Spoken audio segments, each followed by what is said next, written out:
Baiklah, bismillahirrahmanirrahim. Assalamualaikum warahmatullahi wabarakatuh.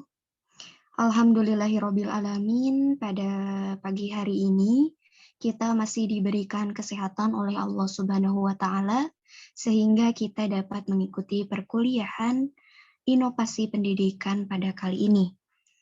Pertama-tama yang kami hormati dosen pengampu mata kuliah inovasi pendidikan, yaitu Bapak Dr. Dadan Epram dan MMPD, beserta rekan-rekan mahasiswa dan mahasiswi semester 6 kelas A yang kami banggakan. Adapun materi pembelajaran kali ini, yaitu mengenai konsep dan implementasi pembelajaran elektronik yang akan dipaparkan oleh kelompok 9. Adapun anggota dari kelompok 9 diantaranya yaitu Ani Rodiani, saya sendiri, Anissa Nuriyah, Aura Pista Prasasti, dan Fitria Nurul Fadilah.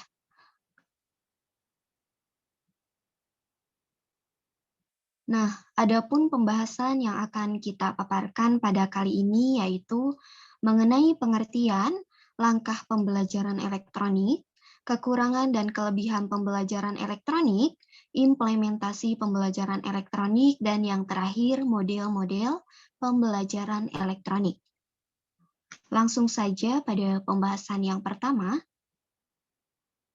yaitu mengenai pengertian dari e-learning atau pembelajaran elektronik. E-learning atau pembelajaran elektronik merupakan salah satu model pembelajaran yang didukung dan difasilitasi oleh pemanfaatan teknologi, informasi, dan komunikasi.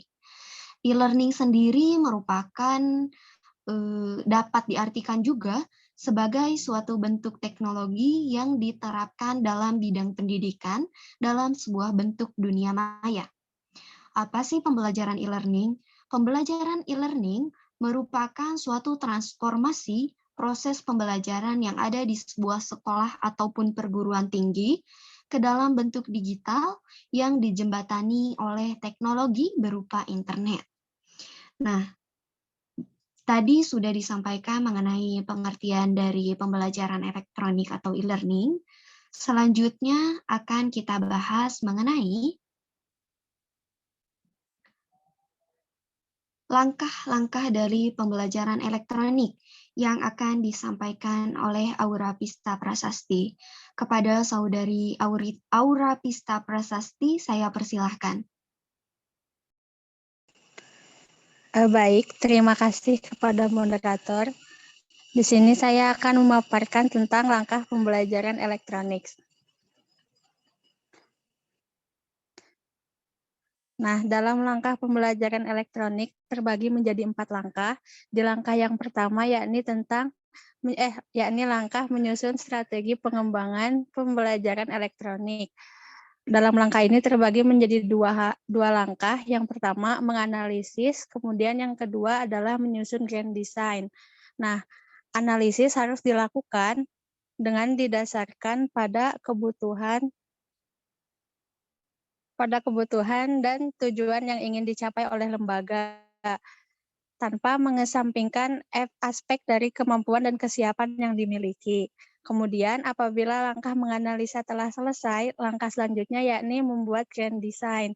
Nah, grand design sendiri merupakan gambaran umum dari pelaksanaan pembelajaran elektronik, mulai dari sasaran pembelajaran elektronik, mekanisme pengelolaan, desain sistem, dan SDM atau sumber daya manusia. Langkah selanjutnya, langkah yang kedua yakni penyiapan sumber daya manusia. Dalam penyiapan sumber daya manusia ini penting untuk memperhatikan dua hal. Yang pertama paradigma dan yang kedua skill. Nah, paradigma adalah cara pandang seseorang terhadap sesuatu. Suatu lembaga pendidikan harus memiliki paradigma bahwa pembelajaran elektronik merupakan sebuah kebutuhan untuk menunjang visi dan misi, sehingga mengharuskan pembelajaran elektronik dilakukan di sekolah. Nah, selain paradigma, yakni ada skill. Nah, di dalam mengelola pembelajaran elektronik diperlukan kemampuan serta persiapan yang matang dalam mengelola pembelajaran elektronik. Langkah selanjutnya yakni langkah yang ketiga.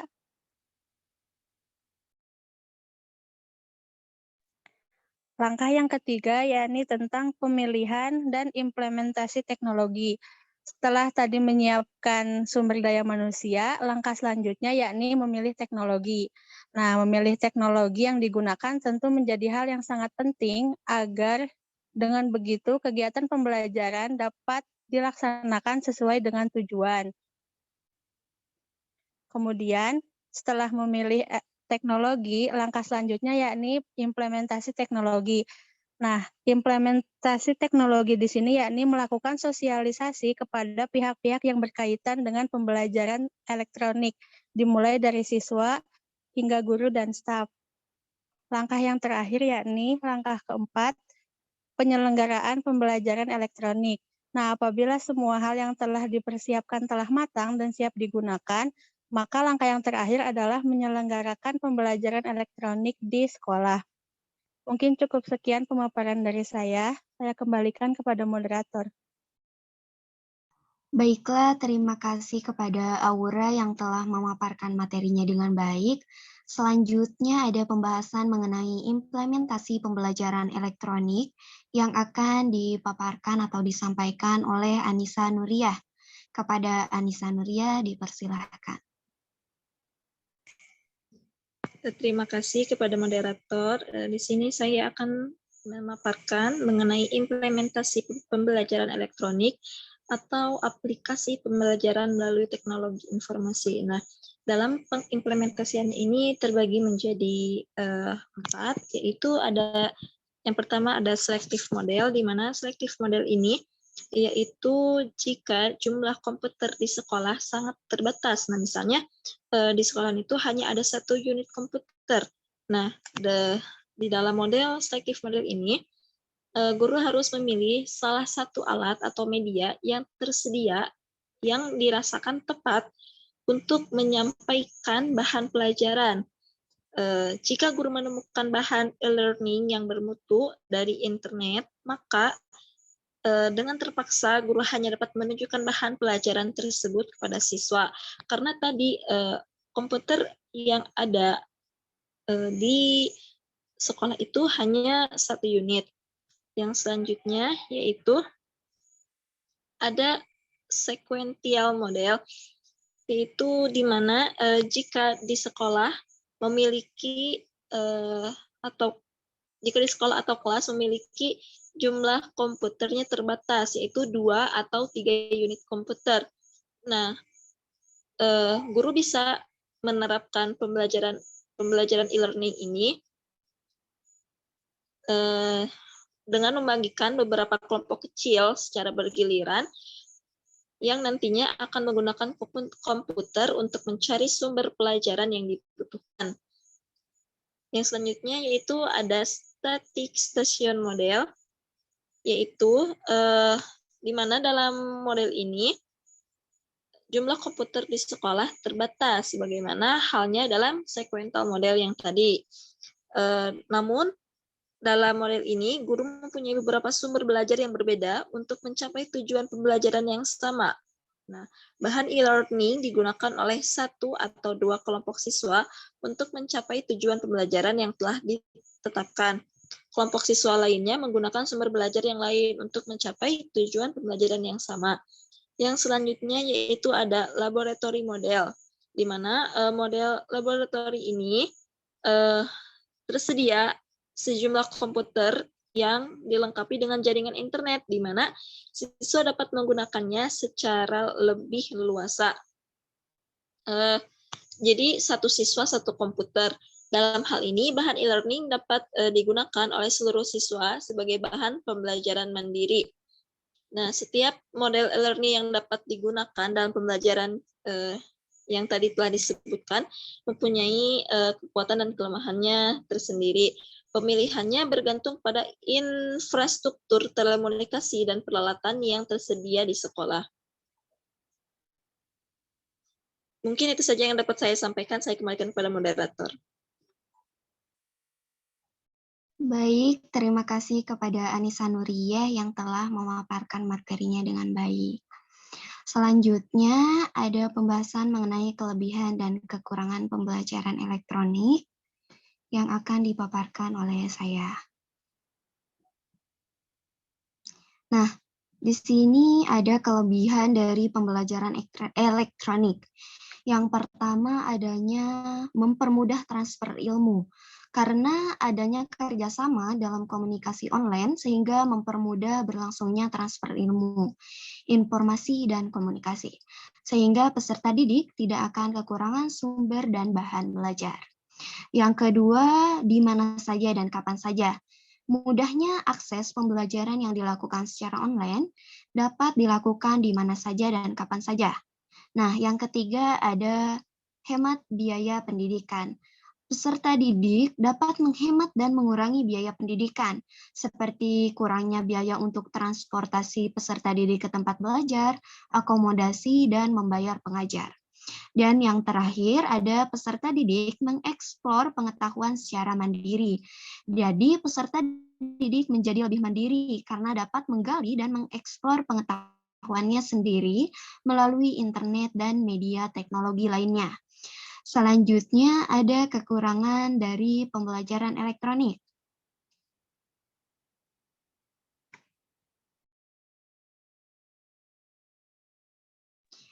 Yang pertama adanya kurangnya interaksi. Nah, kurangnya interaksi guru dan siswa atau bahkan antara siswa sendiri, dan kurangnya interaksi ini dapat memperlambat terbentuknya value dalam proses pembelajaran.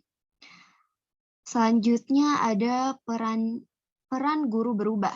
Berubahnya peran guru yang tadinya menguasai teknik konvensional, kini dituntut juga untuk mengetahui teknik pembelajaran yang menggunakan teknologi dan komunikasi.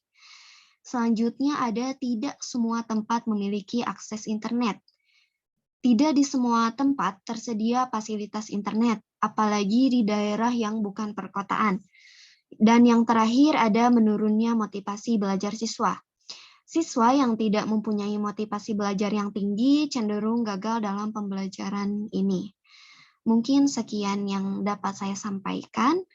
Kita lanjut ke pembahasan yang terakhir, yaitu mengenai bentuk-bentuk pembelajaran elektronik yang akan disampaikan oleh Fitria Nurul Fadilah. Kepada Fitria Nurul Fadilah dipersilahkan. Sebelumnya, terima kasih kepada moderator. Di sini saya akan memaparkan bentuk-bentuk pembelajaran elektronik. Nah, di sini ada 3 bentuk pembelajaran elektronik. Yang pertama ada web course, yang kedua ada web-centric course, dan yang ketiga ada web-light course. Di mana web course adalah pembelajaran yang seluruh bagian bahan belajar, diskusi, konsultasi, penugasan, latihan, dan ujian sepenuhnya disampaikan melalui internet.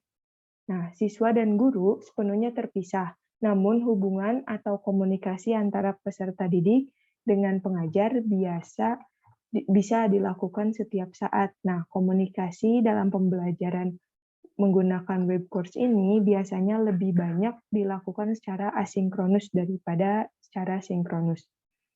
Nah, biasanya web course ini dilakukan untuk pembelajaran jarak jauh. Seperti yang kita lakukan saat ini, kita menggunakan INOS. Nah, INOS itu masuk ke model bentuk pembelajaran web course. Nah, selanjutnya ada web-centric course, di mana sebagian bahan belajar, konsultasi, penugasan, dan ujian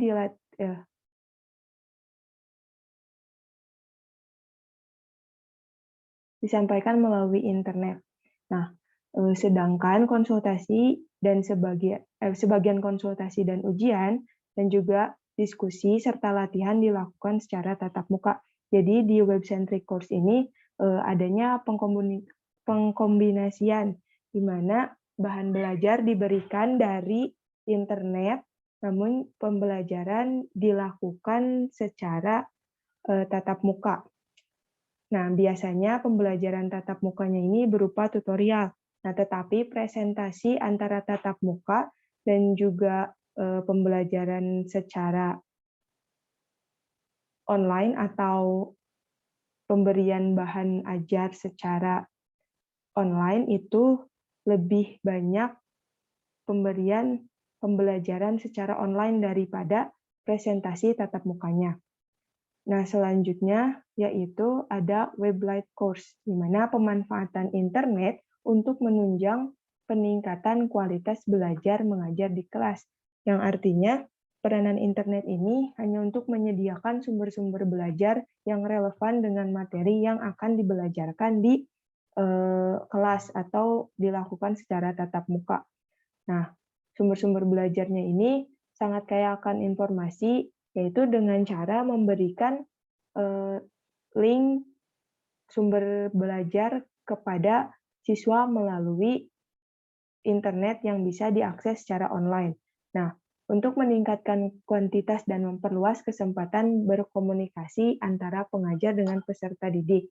Nah, jadi pembelajaran di Weblight Course ini dilakukan secara tatap muka, namun sumber belajar dan informasi-informasi tentang materi bisa diberikan dari internet gitu. Jadi pembelajarannya, presentasi pembelajaran tatap mukanya lebih besar daripada presentasi peranan menggunakan internet dalam pembelajaran Weblight Course.